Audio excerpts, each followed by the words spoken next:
Stanley Milgram's original study on obedience raised unsettling questions about the power of authority. But what happens when the context changes? How does obedience shift when the authority figure isn't in the room, when the setting is less prestigious, or when the uniform is more casual?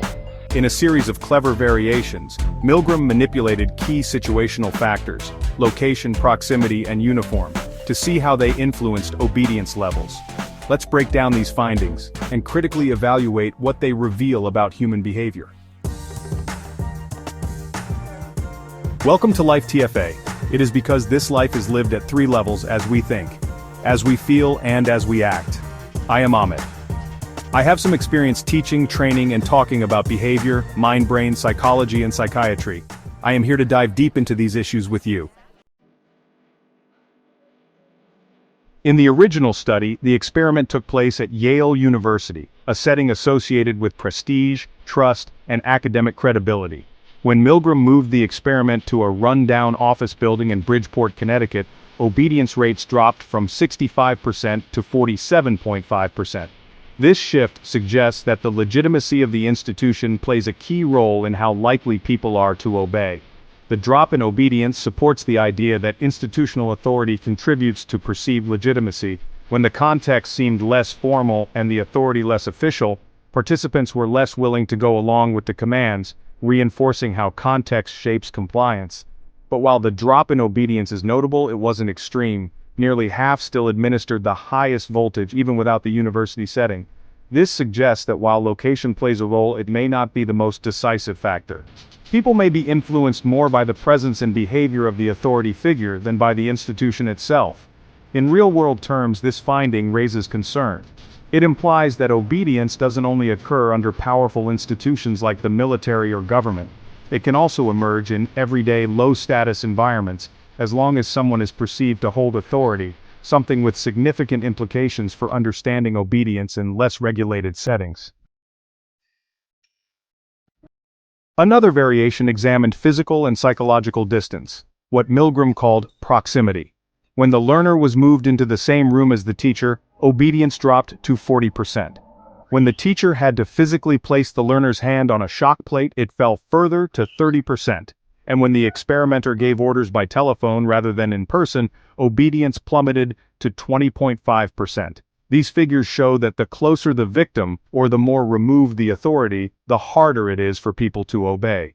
Seeing the victim suffer, or being left alone to make decisions, seems to reawaken personal responsibility and moral awareness.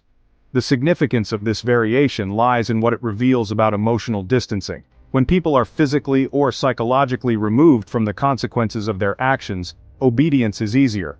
This has real-world relevance in contexts like warfare, drone operation, or online harassment, where distance reduces empathy. However, even in the extreme condition where the experimenter was absent, a fifth of participants still went to 450 volts, sometimes pretending to follow instructions while administering lower shocks. This hints at resistance strategies and personal agency, reminding us that obedience is not absolute and can be resisted, especially when the authority figure loses presence and immediacy. The final key variable was uniform. In one variation, the experimenter was replaced by an ordinary member of the public wearing everyday clothes instead of a lab coat. Obedience dropped dramatically to 20%. This result highlights the symbolic power of clothing and appearance. Uniforms represent legitimacy and authority, making instructions seem more official and acceptable. When the symbol was removed, so was much of the authority. This is consistent with other findings in social psychology, such as Bickman's field experiment, where people were more likely to follow instructions from someone dressed as a security guard than someone in normal clothes. Visual symbols of power influence behavior in subtle but powerful ways. The issue here is that uniform may act more as a trigger for assumptions than a true sign of authority. People obey not necessarily because of the command, but because of what the clothing represents. This shows how obedience can be influenced by superficial cues, which makes the mechanism vulnerable to manipulation. Nonetheless, it's important to recognize that even without a uniform, 1 in 5 people still obeyed. Authority is clearly more than just costume. It's also conveyed through tone, confidence, and context. What is your opinion? Comment below. Also, comment to suggest issues that you would like discussed here on the channel. And don't forget to like, share and subscribe. Milgram's variations give us a detailed picture of how situational factors influence obedience. Each variable, location, proximity, and uniform, affects our perception of authority and our willingness to comply. Together they show that obedience is not a fixed trait but a fluid behavior shaped by context. The strength of these variations lies in their consistency. Each one methodically isolates a factor and shows how small changes can lead to significant differences in behavior. This adds strong support to the situational explanation of obedience and challenges the idea that blind obedience is purely a matter of personality. Still, while these experiments are well controlled and revealing, they do have limitations. The scenarios remain artificial, and some participants may have guessed the true nature of the study, affecting their behavior. Moreover, cultural and historical context matters. What held true in 1960s America may shift over time or vary between societies.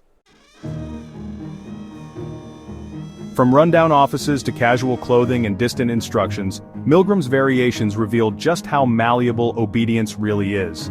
They show that under the right or wrong conditions, authority can be followed almost unquestioningly, but they also remind us that context can empower resistance just as much as it invites compliance. Thanks for watching. For more clear and critical explanations of classic psychology studies, subscribe and explore our other videos. Next up, the psychology of power and resistance. Why some people say no.